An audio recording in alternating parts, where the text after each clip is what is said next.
अनावरण के कार्यक्रम में हमारे बीच में मेरे साथी कैबिनेट में उप मुख्यमंत्री डॉक्टर प्रेमचंद बैरवा जी और कैबिनेट में ही हमारे साथी भारतीय जनता पार्टी के वरिष्ठ नेता जिन्होंने अपना कर्म के आधार पर, संघर्ष के आधार पर पहचान बनाई, ऐसे डॉक्टर किरोड़ीलाल मीणा जी, हमारे पार्टी के ही वरिष्ठ नेता, किसान नेता के रूप में पूरे राजस्थान में जाने जाते हैं और देखते हैं तो वो किसान नेता ही हैं और किसान नेता हैं और दिखते भी किसान नेता हैं, ऐसे सम्मानीय झावर सिंह जी कर रहा था। हमारे बीच में मैं प्रणाम करता हूं हमारे रिक्सपाल दास जी महाराज जो हमारे बीच में पधारे हैं, प्रहलाद दास जी महाराज, बिहारी दास जी महाराज, मैं उनके चरणों में प्रणाम करता हूं। हमारी पार्टी के नेता और विधायक सम्मानीय कुलदीप धनखड़ जी, पार्टी के हमारे पूर्व विधायक राव राजेंद्र जी, चोपड़ा जी, हमारे विधायक रामलाल शर्मा जी, यहाँ के हमारे प्रत्याशी रहे भाई उपेंद्र यादव जी, हमारे पार्टी के जिला अध्यक्ष भाई श्याम शर्मा जी और ऐसे पिता जिन्होंने ऐसे सपूत को जन्म दिया, ऐसे में पिता बाबूलाल जी और शहीद की माता जी को भी मैं प्रणाम करता हूं, नमन करता हूं। उनके भाई जितेंद्र लांबा जी, श्रीमती मंजू देवी, हमारे शहीद लांबा की पत्नी, हमारे सीआरपीएफ के आईजी विक्रम सहगल जी,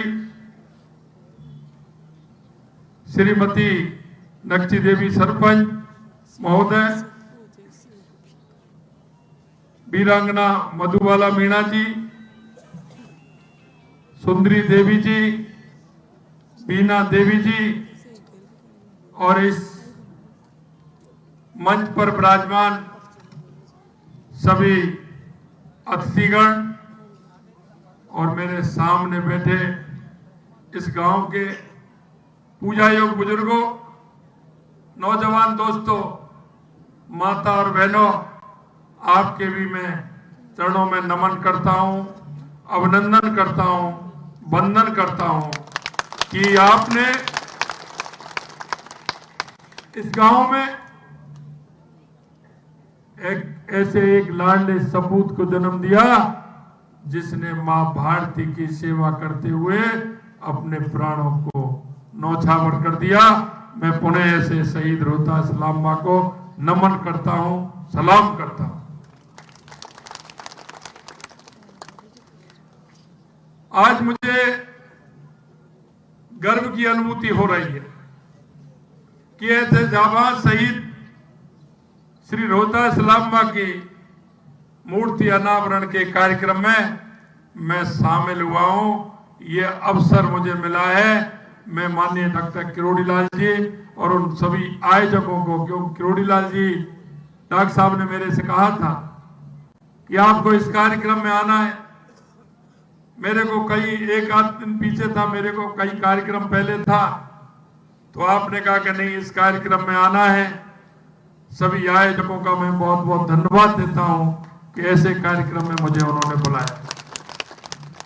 राष्ट्र की सेवा करते हुए पुलवामा आतंकी हमले में अपना सर्वोच्च बलिदान देने वाले रोहतास शर्मा के इस पुण्य कार्य पर मुझे बुलाया है, मैं निश्चित रूप से धन्य हुआ हूं। मैं कहना चाहता हूं, इनके माता पिता, इनके परिवारजन निश्चित रूप से इस बहादुर बेटे को जन्म दिया और देश की सेवा के लिए उन्होंने उसको सेना में भर्ती कराने का काम किया। मैं यहां आप सभी को, क्योंकि भारतीय वायुसेना ने 26 फरवरी को 2019 को बालाकोट एयर स्ट्राइक करके पाकिस्तान को मौत तोड़ जवाब भी दिया था। पुलवामा के शहीदों को जिस तरह से केंद्र की हमारी सरकार ने निर्णय लिया और उनको जवाब देने का काम किया। मित्रों, मैं आपको इतना निवेदन करना चाहता हूं कि जब शहीद, अगर कोई सेना का शहीद हुआ बॉर्डर पर होता था तो उसको कोई घर लाने की व्यवस्था नहीं थी। उसका वहीं दाह संस्कार कर दिया जाता था, उसकी बेल्ट आती थी, उसकी टोपी आती थी। मैं आपके माध्यम से आज इस मौके पर धन्यवाद देना चाहता हूं देश के यशस्वी प्रधानमंत्री भारत रत्न अटल बिहारी वाजपेयी जी को कि उन्होंने कारगिल के बाद हर शहीद को सम्मान देने का काम किया और हर शहीद को उसके गांव में आना और उसकी सम्मान के साथ अंत्येष्टि करना और उसको लाभ देने का काम भी देश के यशस्वी प्रधानमंत्री अटल बिहारी वाजपेयी जी ने किया। मित्रों, ये काम कर सकता है जिसका मात्र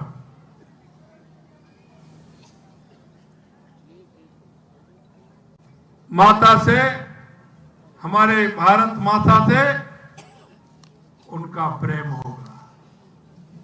वो उनको पहचान सकेंगे कि शहीदों की कीमत क्या है। शहीदों की कोई कीमत नहीं होती है। शहीद शहीद होता है। शहीद उस मातृभूमि के लिए काम करता है, उसको सम्मान मिलना चाहिए। ये सम्माननीय अटल बिहारी वाजपेयी जी ने कर दिया है। मैं आपको बताना चाहता हूं कि आज उन परिस्थितियों में और आज की परिस्थितियों में बहुत बड़ा अंतर है। पहले आप देखते थे आए दिन देश के अंदर आतंकवादी आते थे, फोड़ के चले जाते थे, किसी मंदिर पर बम फोड़ करके चले जाते थे, किसी बस स्टैंड पर बम फोड़ करके चले जाते थे और हम हताश होकर के देखते थे, कोई कार्रवाई नहीं होती कि बॉर्डर पर आए दिन इस तरह की घटना होती थी। लेकिन मैं कहना चाहता हूं 2014 के बाद वो आतंकी कहां चले गए ये पता नहीं, क्योंकि ये मजबूत सरकार थी केंद्र में नरेंद्र मोदी जी के नेतृत्व में। अगर उन्होंने दुस्साहस भी किया तो आपने देखा होगा बालाकोट और पुरी की घटना है, वो साबित करके दिखा दिया कि अगर उधर से एक गोली चलेगी तो इधर से अनगिनत गोला छूटेंगे, आपको किसी भी तरह से बख्शा नहीं जाएगा। वो अगर किसी ने काम किया तो देश के यशस्वी प्रधानमंत्री नरेंद्र मोदी ने किया। आज हम कह सकते हैं कि हमारे सैनिक की तरफ कोई आंख उठा करके नहीं देख सकता। अगर वो एक घटना होती है तो हमारे सैनिक तैयार होते हैं। सैनिकों ने पहली बार कहा कि हमको बॉर्डर पे तो भेज दिया जाता था, लेकिन हमारे हाथों को बांध के रखा करते थे। माननीय हमारे रक्षा मंत्री राजनाथ सिंह जी ने कहा कि सेना का कोई हाथ बंधा हुआ नहीं है, सेना मौके पर निर्णय ले और जवाब दे। और हमारी सेना ने प्रारंभ कर दिया। अगर उधर से थोड़ी सी हलचल होती है तो तुरंत हमारी सेना उसको जवाब देने का काम करती है। मित्रों, मैं आपसे इतना निवेदन करना चाहता हूं, आपके उस वोट ने इस देश में परिवर्तन लाने का काम किया है। माननीय यशस्वी प्रधानमंत्री नरेंद्र मोदी जी पूछते हैं कि धारा 370 हटाने का काम किसने किया? लोग कहते हैं सभी कि आपने किया। का काम किसने किया? लोग कहते हैं प्रधानमंत्री जी ने किया, आपने किया। लेकिन हमारे यशस्वी प्रधानमंत्री जी कहते हैं ये मैंने नहीं, मेरे गांव के उस किसान ने, गांव के उस गरीब ने, आप सबने वो काम किया है, क्योंकि आपकी एक वोट ने उसकी कीमत जानी, आपके एक एक वोट ने वो काम किया है। मित्रों, हजारों सालों की गुलामी के बाद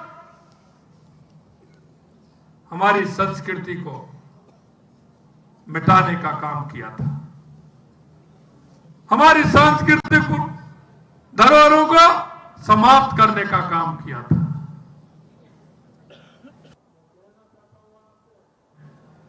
कि यशस्वी प्रधानमंत्री नरेंद्र मोदी जी के नेतृत्व में हम दोबारा से हमारी सांस्कृतिक पुनरुत्थान का काम प्रारंभ हो गया है। चाहे काशी विश्वनाथ का आप देख लें, चाहे महाकाल लोक देख लें, और चाहे बनता हुआ अयोध्या में राम मंदिर देख लें, ये माननीय यशस्वी प्रधानमंत्री जी ने प्रारंभ किया है। ये सारी बात मैं आपसे इसलिए कहना चाहता हूं कि आजादी से पहले इस देश के अंदर जिस तरह की स्थिति बनी हुई थी,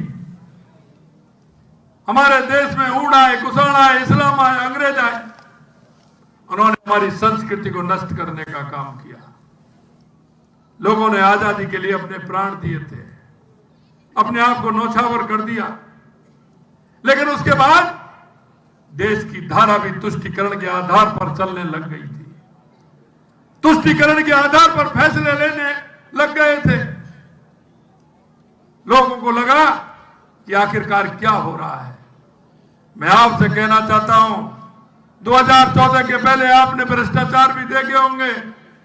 आए दिन हजारों के घोटाले आते थे, हर चीज में घोटाला होता था, हर चीज में घोटाला ही घोटाला होता था। 2014 के बाद देश में परिवर्तन की लहर आई और गरीब कल्याण से लेकर के, देश के स्वाभिमान से लेकर के, देश के विकास से लेकर के एक नई छवि हमारे भारत की बनी है। मैं आपसे इतना ही कहना चाहता हूं, पिछली 5 साल की सरकार भी डॉक्टर साहब जिक्र कर रहे थे, आपने देखा था किस तरह से हमारी बहनों के साथ, वीरांगनाओं के साथ उन्होंने किस तरह से बिहेव किया था, ये आप सभी को पता है। आए दिन भ्रष्टाचार की कहानी होती थी। डॉक्टर साहब कह रहे थे कि महिलाओं की, अगर देश में अत्याचार में पहले नंबर कोई राज्य था तो वो राजस्थान था। हमारा प्रदेश शक्ति और भक्ति और शांति के नाम से जाना जाता है। हमारे यहाँ वीरांगनाओं की, हमारे यहाँ हमारी उन माताओं की पूजा होती है। लेकिन यहाँ जिस तरह की स्थिति बनी, महिला अत्याचार में पहले नंबर पर था, भ्रष्टाचार में पहले नंबर था, पेपर लीक में पहले नंबर था। हमने कहा हमारी सरकार आएगी, हम संकल्प पत्र लेकर के आए थे। हमने कहा ऐसा काम नहीं चलेगा। हमने कहा महिला अत्याचार भी नहीं होगा, पेपर लीक भी नहीं होगा। और आपने देखा होगा, हमने 15 दिसंबर को शपथ ली और हमने वादा किया था कि युवाओं के साथ कुठाराघात किया है, ये किसी भी तरह से बर्दाश्त नहीं किया जाएगा। हमने कहा कि एसआईटी का गठन करेंगे, हमने एसआईटी का भी गठन किया और पेपर लीक का काम भी प्रारंभ कर दिया। बड़ी संख्या में लोगों को गिरफ्तार करने का भी काम किया है। दूध का दूध और पानी का पानी करने का काम भी करेंगे। उन युवाओं के सपनों को उन्होंने चकनाचूर कर दिया। जिस युवाओं ने सपने देखे थे कि आने वाले समय में मैं पेपर दे रहा हूं, मैं मेरे पिता का सहारा बनूंगा, मेरे परिवार का सहारा बनूंगा, कहीं मेरे को नौकरी मिलेगी तो मैं ठीक प्रकार से जीवन यापन कर पाऊंगा। लेकिन उस सरकार ने उन युवाओं के सपनों को चकनाचूर कर दिया। लेकिन हमने भी कहा, विधानसभा में कह रहे थे, हमसे कहा कि आप कौन सी परीक्षा की जांच कराओगे, हमने एक एक परीक्षा का बता दिया। उन्होंने कहा कि आप तो कहते थे कि हम जांच कराएंगे, मैंने एसआईटी से भी जांच कराएंगे। उन्होंने सीबीआई पर रोक लगा रखी थी, हमने उसको भी रोक को भी खोल दिया। हमने कहा कि आवश्यकता पड़ी तो हम सीबीआई की भी जांच कराएंगे, इसके लिए भी तैयार हो जाओ, वो भी हमने करके दिखाया है। ये शांत प्रदेश था, आए दिन आते थे, गैंगवार करते थे, चले जाते थे। हमने कहा ये शांति प्रदेश है, हमारा गैंगवार से नहीं किया जाएगा। हमने गैंगस्टर फोर्स का भी निर्माण करने का काम किया है और उसने भी अपना काम स्टार्ट कर दिया है। राजस्थान में इस तरह का गैंगवार अब नहीं होगा। लोग जेलों से गैंगवार को चलाने लग गए थे। हमने कहा हर 7 दिन में जेलों की जांच होगी और 3 जेलों में मिले मोबाइल उनको तुरंत सस्पेंड करने का अधिकारियों को काम किया है। ये हमारी सरकार करना चाहती है। मित्रों, मैं आपसे कहना चाहता हूं, हमने जो वायदे किए धीरे धीरे हमने प्रारंभ कर दिए। हमने कहा कि किसानों को सम्मान निधि देने का काम हम 6,000 से बढ़ा करके 12,000 करेंगे। पहली किस्त हमने 2,000 बढ़ा करके 6,000 से 8,000 किसानों को सम्मान देने का काम किया है। ये हमारी राजस्थान की सरकार ने किया। यही नहीं, हमने कहा हम 450 रुपए में सिलेंडर देंगे। हमारी सरकार 15 दिसंबर को बनी थी, 22 को फैसला लिया और 1 जनवरी को 73 लाख महिला काम प्रारंभ कर दिया। पूरा करने के प्रारंभ हमने कर दिया है। यही नहीं, हमने कहा कि हमारी राष्ट्रीय सहयोगिनी है, आंगनबाड़ी कार्यकर्ता है, हमारे जनप्रतिनिधि है, उनका बहुत वेतन बढ़ाने का हम काम करेंगे। हमने उनका सभी का 10% वेतन बढ़ाने का भी हमने काम किया है। हमने कहा कि किसानों का गेहूं का बोनस भी हम बढ़ाएंगे। हमने 2275 रुपए था, उससे हमने 125 रुपए बढ़ा करके 2400 रुपए करने का काम भी हमने आपके सामने किया है। मैं आपसे इतना कहना चाहता हूं, ये आपकी सरकार है, किसानों की सरकार। किसानों ने जिस मन और भाव से सरकार को चुना है, हम आपका एक एक वायदा पूरा करेंगे, एक एक वायदा पूरा करेंगे, ये हम आपको विश्वास दिलाते हैं। मेरे को बताया, डॉक्टर साहब ने कहा कि आपको इस कार्यक्रम में आना है। मुझे पता था डॉक्टर साहब कोई अच्छी पहल करेंगे या मंच पर विराजे सभी अच्छी पहल करेंगे। कुलदीप जी भी मेरे से कह रहे थे, अरे हमने वायदा किया है उसे पूरा करेंगे, ये हम आपको विश्वास दिलाते हैं। और डॉक्टर साहब ने जो कहा है, वो डॉक्टर साहब की बात और हमारे मंच पर बैठे सभी जो हमारे मंत्रीगण हैं, हमारे पदाधिकारी हैं, हमारे नेता हैं, अगर उन्होंने कहा है तो उनकी बात पूरी होगी। यही नहीं, मैं आपसे कहना चाहता हूं, आपके बीच में हमारा कार्यकर्ता रहता है या बूथ अध्यक्ष के रूप में रहता है या मंडल अध्यक्ष के कार्यकारिणी, मंडल अध्यक्ष और उसकी कार्यकारिणी रहती है, या जिले के पदाधिकारी जिला अध्यक्ष से लेकर के जो रहते हैं, या प्रदेश के पदाधिकारी भी रहते हैं, क्योंकि वो विश्वास करता है। विश्वास के बीच में आपसे कहता है, अगर उसने भी कोई आपके बीच में मांग रखी है तो मैं आपको बताना चाहता हूं, उस मांग को भी हम पूरा करेंगे, ये भी मैं विश्वास दिलाता हूं। क्योंकि हम जनता के बीच में रहने वाले लोग हैं, जनता के बीच में हम काम करते हैं। हमारी सरकार आपके हर मोड़ पर आपको जो आप चाहेंगे वो करके दिखाएगी, ये मैं और कहना चाहता हूं। डॉक्टर साहब ने कहा कि गोविंदपुरा बासनी में प्राथमिक स्वास्थ्य केंद्र नहीं है। मैं आपके बीच में कहना चाहता हूं कि यहाँ प्राथमिक स्वास्थ्य केंद्र पीएचसी की घोषणा आज मैं यहाँ करना चाहता हूं। यही नहीं, मेरे को कहा कि ज्यादा नहीं है, अरे मैंने कहा ज्यादा भी हो तो क्या फर्क पड़ रहा है, ये तो शहीद का काम है। हमारे उस भाई ने इस मां भारती के लिए अपने आप को कुर्बान कर दिया, उसकी कोई मांग बड़ी नहीं होती है। उन्होंने कहा कि हमारा सड़क है 400 मीटर, 400 मीटर नहीं, आप 500 मीटर बनाइए। डॉक्टर साहब आपने कह दिया, निश्चित रूप से कुलदीप जी कह दिया 500 मीटर सड़क आपकी बनेगी, ये मैं आपको विश्वास दिलाता हूं। एक बात और मेरे से कहा है, राव राजेंद्र जी ने भी कहा है, जावर सिंह जी ने भी कहा है, निश्चित रूप से, क्योंकि मित्रों अगर हमारी संवेदनाएं जनता के प्रति नहीं रहेंगी, व्यक्ति के प्रति नहीं रहेंगी, क्योंकि ये देश हजारों सालों से एक दूसरे की संवेदनाओं के ऊपर रहा है। हमारी संस्कृति, हमारा विचार वो है कि जिसे लेकर के हम चलते हैं। लाखों सालों का ये देश है, और ये देश वो देश है जो दुनिया का सिरमौर है। बीच में कई तरह की दिक्कतें आई, पाश्चात्य संस्कृति ने इस देश को कई तरह की व्यवस्थाओं में बदलने का काम किया, लेकिन मैं आपसे कहना चाहता हूं, ये देश की संस्कृति ऐसी है कि वो बदल नहीं सके, वो इसमें आकर के समा गए, और हमारी संस्कृति वही है। और आज देश के यशस्वी प्रधानमंत्री नरेंद्र मोदी जी के नेतृत्व में